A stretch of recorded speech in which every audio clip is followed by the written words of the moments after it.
Catch up on all the live shows right here on africatechradio.com. This is Africa Tech Radio. My name is Lillian, and you're listening to the 3Ts, travel, tours, and tourism. And of course, I am not alone today. Recently, a former classmate of mine recounted his ordeal about, work visa. His agent convinced him to go to the Philippines with the promise that there is work there. Philippines. When he arrived, he saw the reality. There was no job for him, and when he tried applying for so many jobs, he said they gave citizens priority, meaning that, there was nothing, and he was eating through his savings until he became broke. He's still there, and he's looking for a way to another country.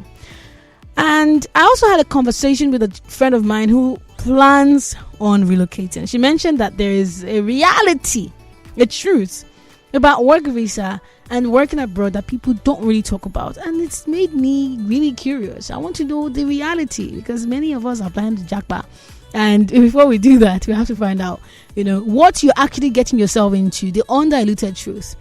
So let's talk about it, shall we? Today with me is Ogenna Onuoha Onwumere, a content creator and an architect. Hello, Oge. I'm good, and you? I'm awesome. What can we say? Super. All right. How is it over there? Yeah, it's good. It's good. It has its ups and its downs, of course, but generally, at least for me, it's good. Okay, let's dive right into it without wasting much time. What is the general reason you think people, or the inspiration you think people have behind relocating to a different country for work?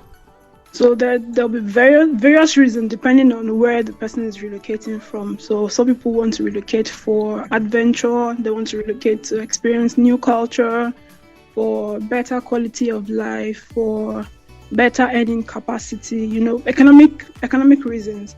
But for most of us from the global south, it's mostly for economic reasons. So yeah, these are the most common reasons I see that people would want to relocate. And since we're talking about mostly people from Nigeria, I will just put it as mostly economic reasons. All right. So let us do this expectations versus reality comparison. What are the expectations people go into when applying for work visa and eventually getting one? And what is the reality of actually working abroad? Some people think that once you come abroad that your problems are just solved. That money just starts, you just start making money, there's guaranteed employment, or it's a fanfare, it's bougie living and bougie lifestyle, and you start making Oyibo friends, That is not true. You don't make foreign friends. Well, depending on the country that you're in, actually. So, for example, if you're in the dark region, so let's say Germany, Netherlands, these German-speaking regions, and that's not the reality because a lot of these guys, their lifestyle is not like ours. They're not as open as we are. They don't just interact as easily as we do. In fact, you can meet a German, for example, today, maybe in an event, and you guys chat and you guys talk and you think you guys are vibing. Tomorrow you pass them on the road, they're not gonna say hello. Ouch. They're not gonna pass you. That's something. Yeah, it is. It's the lifestyle is very different from what we are used to, especially those of us from the African continent. We are more communal as opposed to a lot of these Western countries. Although people in, say, America, Canada, these are a lot more English-speaking countries, and you have people who are much more open. But even at that, people don't make friends as easily as we do back home. So these are the most general expectations, and people also expect that. So there are pros and cons. There's some good expectations and some bad expectations. Another bad expectation, people expect people to be racist towards them or people to be cruel towards them. However, the reality is, while yes, there are some people who are racist, of course, but just the same way you have people who are tribalistic in Nigeria, but everyone is not out to get you. If what you think about all the time, most likely will be what you see all the time. However, other realities in terms of your problem solved, it's not true. Your problem is not going to be solved. It's not going to be solved just because you relocated, yeah? Because you have new set of problems. You have problems with immigration, you have problems with the foreigners office, you have problems to keep your visa. Even if you get a work visa, there are certain limitations. You can't either lose your job for more than 6 months, So there's some limitations for you because you're not in your country, of course, and there's no job waiting for you. So when you come, you have to hustle with other people, because this same job you're coming for, there are thousands of other people who are also leaving their countries to come get this job, both those from the global south, a little bit of those from the global north, although those guys are generally mostly moving for adventure or just to have a better quality of, let me say, work-life balance. So for example, people who are coming from America, most of them they're not, wants to come to like Germany, because I live in Germany, so I can speak specifically to Germany. They want to move to, say, like Germany, European countries, because the work-life balance is a lot more better than what you have in Canada or in America or the UK. But yeah, there's no job waiting for you. You still come, you still compete with other people, some people who are probably a lot more smarter than you are, So not to say you are not smart. I'm just saying it's just there's always going to be someone smarter. You just go somewhere and realize that your local champion vibe is not gonna work here. Oh boy. You to, put your A game. Yeah, because when a lot of these countries say, for example, in Germany, a lot of times they say, right now, the country is saying they need at least 400,000 foreign skilled workers to come into the country yearly for the next probably 10 years or so. Now, when people hear that, they imagine that these 400,000 jobs are just sitting down and just waiting for you to come pick it up. That's not true, So while you have 400,000 jobs, there are probably millions of people also coming in, scouting for that same job. And true, like you said in the beginning, your friend who said there's a priority for the citizens. It's true. There are a lot of priorities given to citizens, which I can't blame them for. I mean, if I'm a citizen, I want my country to look out for me, So it's not their fault that their government is making sure that things work out for them. So I had a situation, for example, where I got a job and the government refused to give me a visa because the pay for the job, I was told that my qualifications and experience and the pay does not match, that I'm not paid enough for my qualifications. So they'll rather give that job to a German because their people need that job. So why should a company bring someone who they can't afford to pay instead of paying someone who is already in the country that they could afford to pay? So I had to go look for another job. Imagine, I'll stay there. I'm not complaining. I'm not complaining about the money.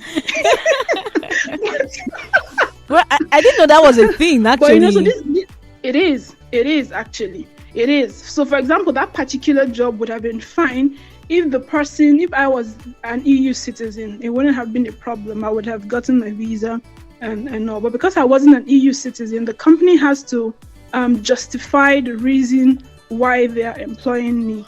Do you understand? So this is what happens with a lot of other jobs as well. But when you're in certain fields, like say in the IT field, jobs are too plenty in the IT field. I'm not worried about that, So if you're coming outside of the country, as long as you're good, so just you stand get a a tech skill and stand out, because that's the future. That's the Most now. people are the people that are making blood money now. They are the ones. They are the ones making it. Oh my! So when one is leaving their country, their home country, to another country, and that country is not like English is not their first language, and if it's not even English, like there's a language barrier, right? How can that be addressed? So once you're moving to a country that's not English, it's not an English-speaking country, of course you should start learning the language already. In fact, even before leaving Nigeria or Ghana or wherever it is that you're in, you should already start learning the language. The reason is, some jobs, yes, you can work in English, but if you're going to live and thrive in that country, you have to be able to communicate in the language of the country. If not, you're going to have a ceiling that you can never break. So the job might be in English. So for example, tech guys, there are a lot of tech jobs that are in English and they can do fine without a local language. But there are certain, like I said, there's a ceiling you just cannot break because you don't have that language skill. So if you start from the beginning, even before you come to the country, you start learning a little bit of the language. And then once you arrive, you hit the ground running. Because once you settle in before learning, you begin to say, Shebi Afuku survived 1 year, I've survived 2 years, 3 years. Before you know it, time is going and you're not learning the language. This is happening to me now. That's what I'm saying. So I want to ask you, how far can you speak German? Oh, my sister. Gesundheit. This German is difficult. It's a difficult language. And my major, or what I did wrong, was I came here to do a master's and I studied in English. And at the back of my mind, I was like, I'm doing a design, and my work is going to be design work. I'll most likely not interface with customers or clients or whatever, so I don't need to worry too much about the language. Well, the sad reality is I need to, because unlike in Nigeria, for example, that I'm familiar with, even though you're a designer, you're going to be talking to clients. Your boss is not going to be having meetings for you, You're going to be talking to clients yourself. You're going to be making your presentations. And these guys speak German. And these guys, if you're in Finland or they speak Finnish or whatever language they speak there.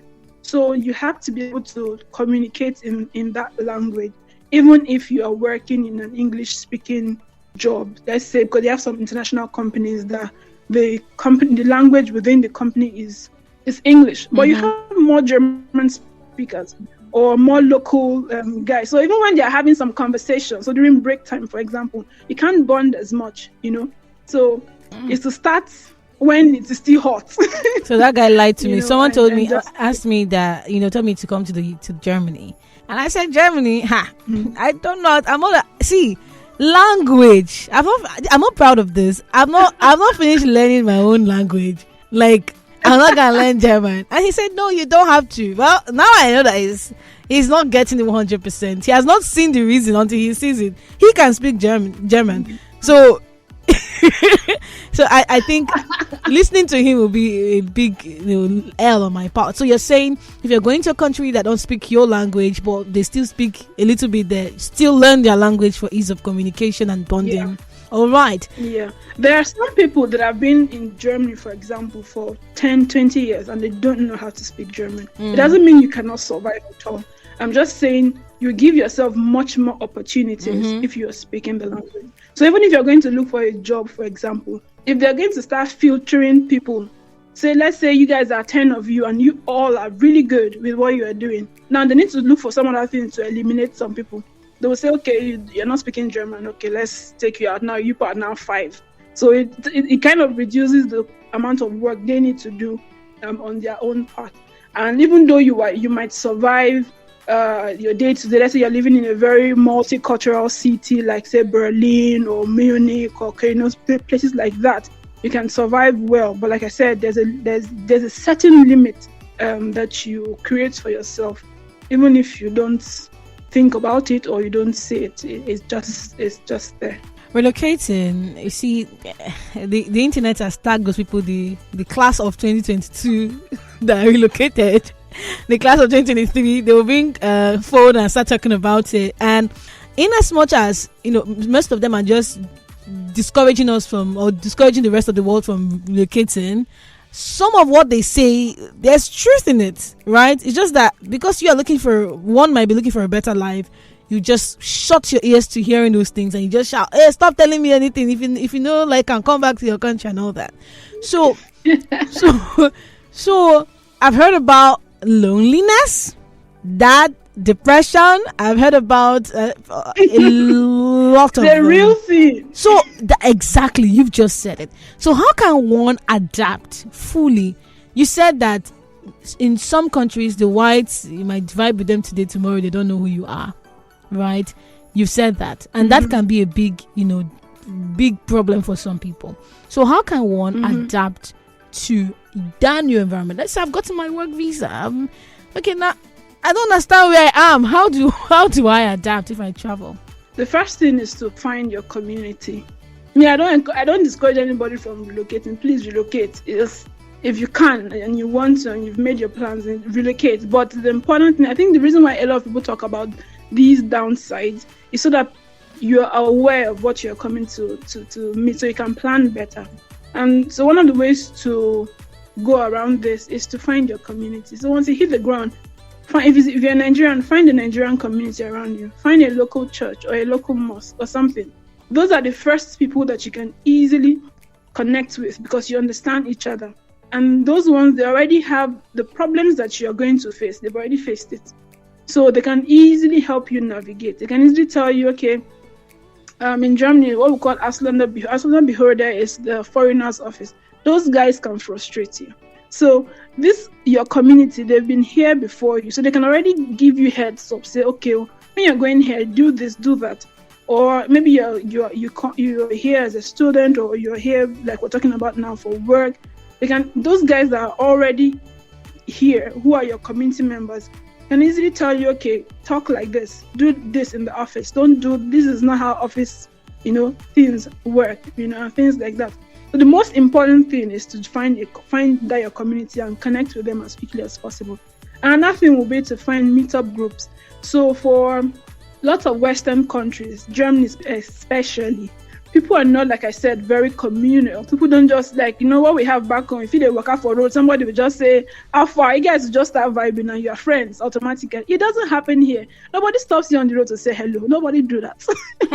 Even this is what you pass and say, fine girl. Nobody is calling you fine. So now you're missing all those markets. You go, they say, my color. My color is not here.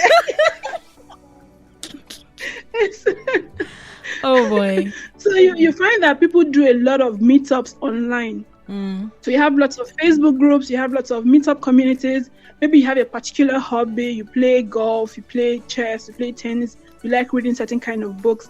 You find these groups in these meetup groups, and then you can connect with people based on hobby. You play tennis or whatever. You like music, you like art. There are lots of these small communities, that you can always tap into.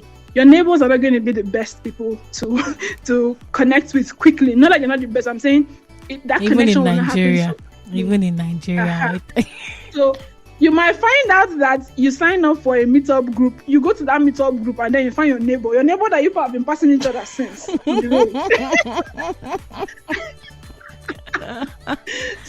Oh wow. But when people meet in these kind of settings, they are much more open to interact, because they're there for a reason. Exactly. Or you find professional events. Since you're coming for work, you have different groups for your professional thing. Attend them. Networking events. You waka or the waka as soon as you hit the ground, and start connecting and just keep an open mind. One of the things that a lot of people say, especially to us Nigerians, they say when you come to Germany or when you come to America or wherever, don't connect with the Nigerian people. Find all the locals. My brother, my sister. It's not the good advice. It's not good, because here, for example, Germans don't make friends easily. They make friends. They have a very close, very tight friend circle, and that friend circle, they've had it forever. Like when they were kids, they've grown up together and everything. It's very difficult to break into that circle. So you need to first make your own community friends.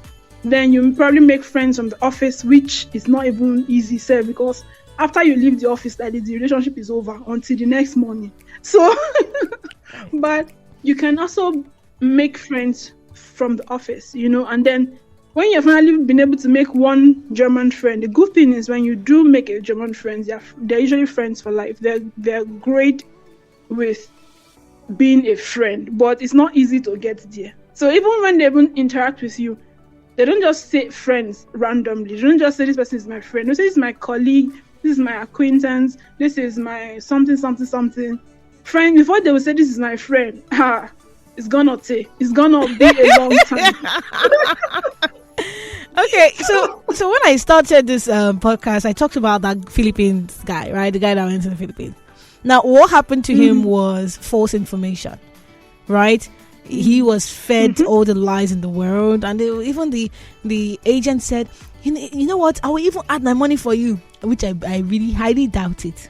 the biggest lie in the book. So how do people refrain from falling into these kinds of pits? The first thing is that you need to be willing to do the work, because one of the reasons why a lot of us fall into some of these the hands of some of these agents that can say nonsense is because we think that we cannot do these things ourselves. The information you need is on the internet. Everything that you need. So, for example, you're moving to. I always make reference to Germany because this is where I live. You want to move to Germany for work. You can get all the things that you need to do by yourself. You can do it yourself. You can get information from the government websites yourself. You can get information from the office you're going to work yourself. By the time you depend on agents are out to make money for themselves. So they're going to tell you anything to get you to do what it is that they want you to do. So if it's to tell you that the work is already sitting there waiting for you, their own is pay them their fee, and once they've helped you do whatever it is they need to help you do, and you've gotten to the country, that's it. They don't owe you any other thing. They've taken care of their own interest, which is making money. Another thing is to filter the people that you're listening to, because some people that are talking to you don't even know what you're talking about. You understand? Some people just got to, let's say they got to America today, tomorrow morning, so they're telling you how to come to America, or they got to not like you can't do that. I don't mean to say you can't do that. You can, but there are certain realities that you don't have until you have actually lived there for a bit. At least you go first settle down. You go first, maybe I give you bars first, then you organize yourself. Then you can tell somebody, say, okay, this is how it works. This is how this doesn't work like this, or this doesn't work like that. So I would say to look for people that are giving maybe there's some sort of evidence. I don't know how to say there's some sort of evidence, but it's all these people that just want to be shouting, Germany, this country. Don't listen to those people. Okay. Don't listen to those people, because different people who come to the country through different means face different kinds of problems. So when let's say, for example, those who come to the country as refugees, they have a completely different reality from those who come to the country as students. Students have a completely different reality from those who came with work. People who came to do like family reunion, different reality. Those who came to work as a au pair. So au pair is some sort of a nanny per se. All their realities are different. Now all these people are going to make videos about coming to Germany. Do you understand? So you need to know which route are you going and who is giving you that information.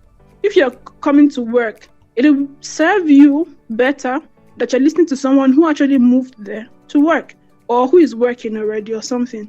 If you're moving to study, to serve you better to talk to someone or listen to someone who has studied. If you're moving through the refugee route, then better listen to the person who has gone through. For example, when people reach out to me to say they want to come to Germany as a refugee, I don't know how to do that because I have not done that before. I don't have my circle of friends. I've not done that either, so I can't help you with that information.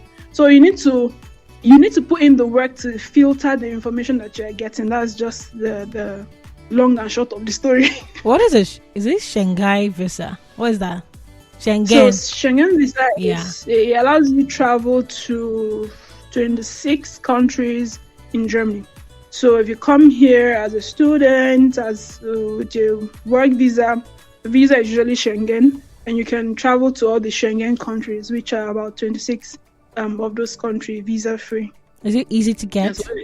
Well, it depends on what you're moving for. Like I said, if you're moving for a student, if you're moving as a student, your visa is still the Schengen visa. So the student visa, for example, right now is taking a bit of time because, I don't know, Nigeria, they're just stressing us. So it's taking a bit of time now for people to get student visas. You have long wait lists now. The last time I heard, it's about 18-month wait list. If you're moving to work, it's also a Schengen visa you have. The only thing, what makes your visa different from the students is how much work you can do. As a student, you can only work for limited hours. and as a work person, but they're both Schengen visa, in that you can use that visa to go to all these other countries. All right. Now, I'm sure you've covered the advice for individuals who are contemplating relocating to another country for work. Mm-hmm. You have done that, because a list of them, and I've been noting that. Not that I want to travel, though. In case somebody tells me that, Lillian, look at what I want to do. So, what should one look out for in a country before choosing that country that they want to work in? Do you just choose any country? You need to look at language. Very important. Yes, so it's very, very important. If it's not English, are you willing to learn the language? If you're not willing to learn a new language, I'll leave it. Just go to where you know that you will not need to learn the language. But I encourage people not to be discouraged by the language, because learning a new language is always an advantage. It's difficult, true, but it's always an advantage. Even if you leave Germany or Finland or Denmark, these non-English speaking countries, even if you stay there for a while, you've learned this new language and you're moving to another country, your language that you have learned is still a plus for you, wherever it is you're going to. So look at the language and tell yourself, am I willing to learn a new language? And another thing to think about is the integration curve. So how quickly am I going to move from just being a new person in the country to maybe getting a PR? If I'm planning to stay to become a citizen, how long is it going to take me to get to that point? Then you need to look at work-life balance. What is that like? How committed are they to work hours and being able to relax and stuff? So in Germany, for example, work-life balance is key. They don't play with their hours. If it's 4 hours we are working, it's 4 hours. Nobody's calling me after work for anything. So work-life balance is super great. Some people don't mind. Some people don't care if there's a balance with that. So if that is something you want to look at, so it's something that you should then look at. Let's say Germany compared to Canada or compared to the UK, what's the work-life balance like? You want to look at that. You also want to look at future opportunities. What are the possibility of me growing in this country, in this field that I'm in? So, of course, you do your own research, kind of companies that are there. What's the growth path like? There's no way to say categorically that if I'm here, I can move to this. But you that you're in your field. So let's say I'm an architect now. I know in my mind, say these are the places I want to get to. These are the things I want to be able to do in my life. Can I do them here? Are there opportunities to do that? So these are the things that I would say that you should consider when you are looking to relocate. So those that move to Canada, for example, a lot of people move either for study or they move with PR. So it's almost like, okay, we are landing with PR, and then we can now start moving next thing, think about how to get a citizenship. You're coming to Germany, for example, you're not coming with PR. You're going to work for a couple of years, and then you get your PR, and then you get your citizenship. So the curve is a bit longer. So in some other country, like say Malta, it's probably a bit shorter. So you need to think about these things. How much time are you willing to put into that integration curve? And does it work for you? And if it does, then I think it's good. And money is very important. Money is very important. If you're looking for work, of course, you want to think about which country, if you have options. So if you don't have options, you cannot be saying which country am I going to. Yeah, true. But if you have options, you want to think about your income and your general expenses. So I always compare Germany and America because these are like the two extremes. So while Germany is much more social, America is much more capital. In Germany, for example, you pay really high taxes as opposed to what you pay in America. But the social system takes care of a lot. So you're not paying for school fees, for example. Your kids are not paying for school fees up until university level. Unlike what you have in America, where, of course, they don't pay up until secondary school level. University is crazy. You're going into a lot of debt to do that. So you want to think about which one would you prefer to do. Then you look at the health insurance. In Germany, for example, the health insurance is very robust, and all of this is integrated into your pay already. So before you even get your money, your health insurance is already taken care of. as opposed to what you have in America, where the health insurance is not as robust as you have in Germany. And so many things you have to still pay for. You have to still take care of all of that by yourself. Then you look at retirement. What's the retirement thing like? In Germany, retirement is not so great because the way the system works, you are not, it's not your money that will take care of your retirement. It's the money of the young people that's coming behind you that will take care of your own retirement. So you need to look at all of these pros and cons, and you look at the environment, the system in itself. How, for me, I'm looking at how safe is it. I'm starting a family. What kind of environment do I want my kids to grow in? Is it how conservative, how liberal?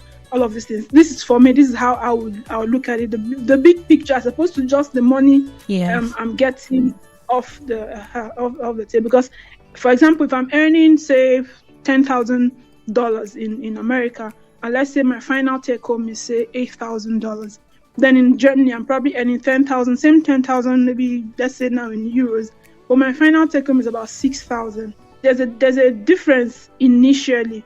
But overarching, what's the real difference? How much extra things do I need to still pay for? Yeah, that then counters that cost. So you want to look at all of these things. Is weather a factor? It's a lot. It's a lot.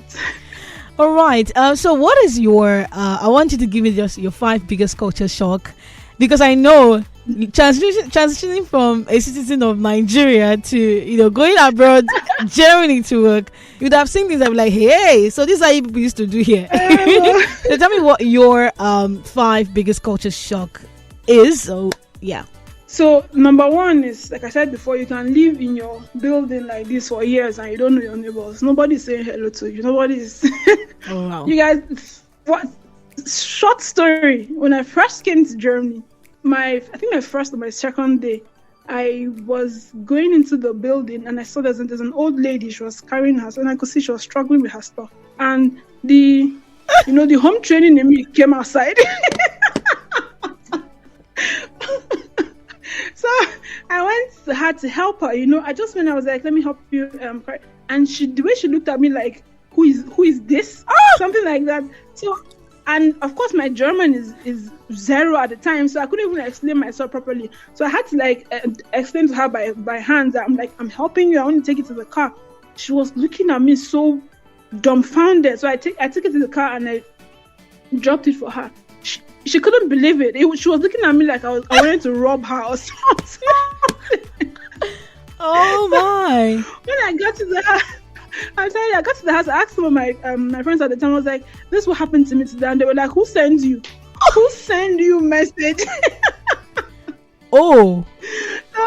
Okay. For me, that was like, yeah. It was shocking for me. Nobody is that interested as such with other people. Doesn't mean that there are no people who are either respectful or care for their neighbors. It doesn't mean that that's the case. But the vast majority, everyone is very, very individualistic. Another thing I found shocking was quiet days. So there are quiet hours and there are quiet days. So from 10 o'clock in Germany, you're not supposed to make noise. Everybody's supposed to be quiet. Everywhere is calm. If you do in your house by 10 o'clock, your neighbors can call the police for you. Because what? You're supposed to be sleeping or resting or something. Yeah. I've been watching a movie with my speakers. You better be bringing it down. Oh my. Your neighbors might be reasonable. They might come and knock on your door and say, keep it down or something. But some people don't care. They just call the police like straight up, like this person is stressing us. Things like that. And then you have quiet days. So on Sundays, you cannot make a lot of noise on Sunday. So for example, your washing machine, for example, maybe if your machine is that one that to do but that don't just wash clothes. Oh boy. Just leave it. Or you want to go mow don't do it. Leave it. Wait until Monday or something. Because I told you earlier, Germans are very big on work-life balance. They want you to rest. Yeah, they want people to rest on these days. So even on Sundays, you don't find shops open. Everywhere is closed. You can't buy things on Sunday. except if you're in a very big city, then you can maybe have some restaurants will be open and people can go eat and stuff. But beyond that, it's generally quiet. My first time I came out on Sunday, I arrived here I think on a Friday or something. On Saturday I wanted to just rest because I came with some food stuff, so I could do some things on Saturday. On Sunday I went to go get something everywhere. It's closed up. So if you're here, you want to do those things on time. Another thing is that Germans are very finicky with money. So I have stories. My stories are many. Imagine. I went to a party. A friend of mine was having a birthday. My classmates, he was having a birthday party at the time. And I was like, hey guys, you guys come around and let's do something. So I said, finally, let me go and do something in this country. It's boring. So we went there. Everybody finished eating. Thank God I ordered what I can pay for. I just ordered only pizza. I wasn't even like, say, let me eat Spanish. I just ordered pizza and everyone ordered. So one girl even was sitting next to me. She was like, let's share your pizza. Can you finish it? It's too big. I can't finish it. I said, okay, let's share it. Time to pay. They say, get trained. Say, separate. I'm paying it separate. This girl, she told me, your money is, I think maybe something and a few cents. Like, I was so shocked. I was like, what? First of all, why am I paying? It's not you that invited me for party. Why am I paying? If you don't have money for party, what? Sure, you would have just said we don't have money and we just say happy birthday and rest, And then the next thing, we are sharing the money. Was so ridiculous. We were sharing the money up until cents. Like, in the office, one want to have, like, if someone has a birthday or something and then wants to put together money for a gift. Maybe the money you're putting together is like €1 or €2. Somebody would give you their PayPal account. Send my €1 to me. I'll be like, what?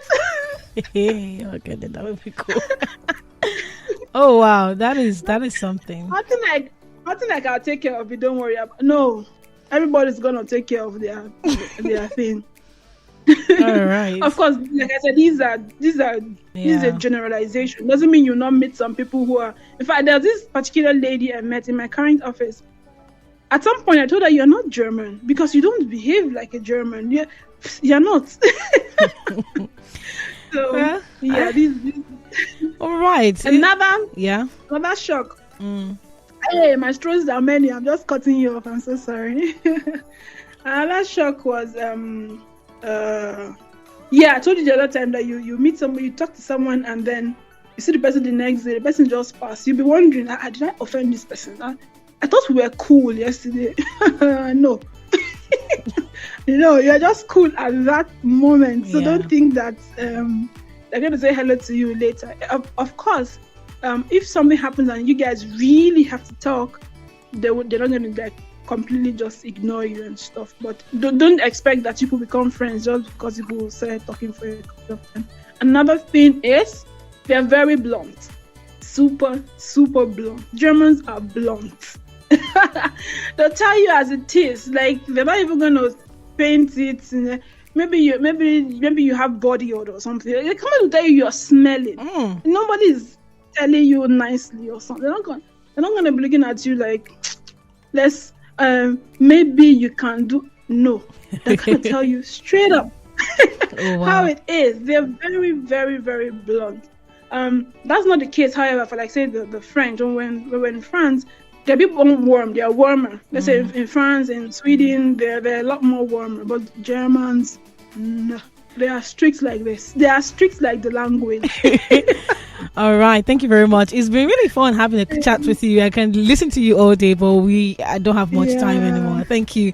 So in general, do a lot of research before you travel. That is the cook of the matter. And now we are even having the research for you. You can just listen to this and everything is done. Thank you very much, Ogenna. It's been nice talking to you again. Yeah, same here. All right. Okay, you've listened to Africa Tech Radio. My name is Lillian, and keep listening to some amazing content from this dial. Thanks for listening, and don't forget to catch up on all the live shows right here on africatechradio.com.